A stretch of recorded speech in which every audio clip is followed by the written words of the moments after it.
Hey guys, it's Mrs. Heisenbuttle again. And what we're doing today is we need a way to win and lose our Pong game.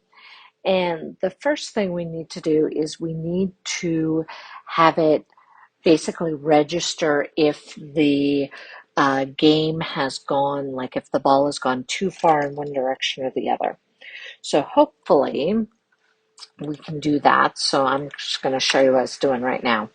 So right now it bounces and we've got it bouncing off our paddles, which work pretty well. It catches every once in a while still.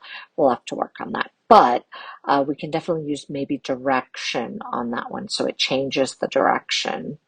Yeah, because that's not good. Instead of using our pick random and turn a certain amount, maybe we could use change direction. But either way, we'll work on that. But see how it touches the side and it doesn't do anything.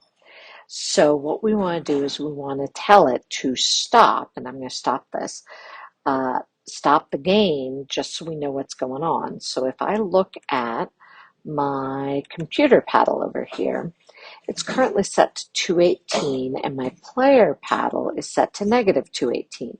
That's nice because now they're both the same distance out from the edge of the wall. So what I'm going to do is now tell the ball that when it gets past 218, it should stop the game because I just want to test it to see if it works. So first thing I'm going to do is put in an if then, and then I'm going to pull it up to a greater than, and I'm going to tell it if the x of the ball, and notice I have the ball highlighted, so if the x position of the ball is greater than 218, I want it to stop the game, which is, there it is, stop all. And I'm going to take that stop all out and make it do a score here in a minute. But I just want to see if it works.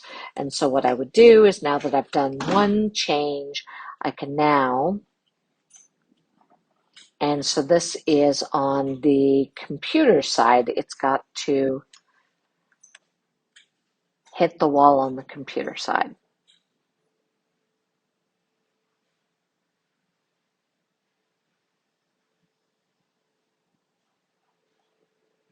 Okay, so there we go, it worked. So when it hit the wall on the computer side, it stopped. All right, so now I'm just going to, well, actually, it wouldn't do me any good to duplicate it because I have to change all the blocks anyway. So I'm going to put another if, then, and I'm going to do it for the other side. So if the ball position is less than, so the x position is less than negative 218 because notice my player paddle is at negative 218 right there. So I'm going to come back to the ball and I'm going to say I need its x position to be, there it is, x position should be less than negative 218. Then I also want to stop the game.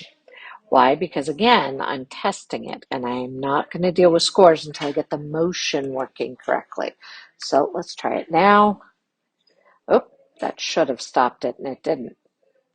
So we might have to adjust. Whoops, yep, see it's not stopping. So let's see if we can figure out why. If x position is less than negative 218, then stop all. And it should be getting there because if I'm stopping it, I'm going to stop it while it's hitting the wall. And so you can see what it is. Okay, so let's put it over here. 219 is just barely touching the wall.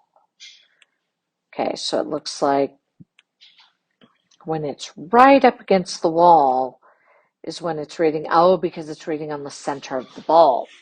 So what I need to do is probably make that number not less than negative 218, but less than negative 215 or something like that. So let's try that and see if that solves my problem.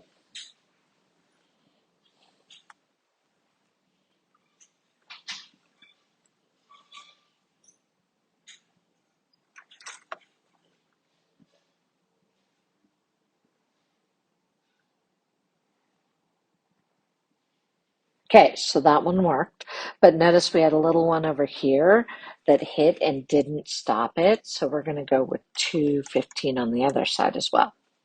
Whoops, lost track of my mouse there. 215. All right, so now I'm going to put it back here, and there we go. There we go, that worked, and see if I can get to stop here, and that worked. Okay, so now basically what I'm doing is I've tested and I can get it to that location and get it to stop. Now I have to figure out scores because there has to be a way to win and lose the game.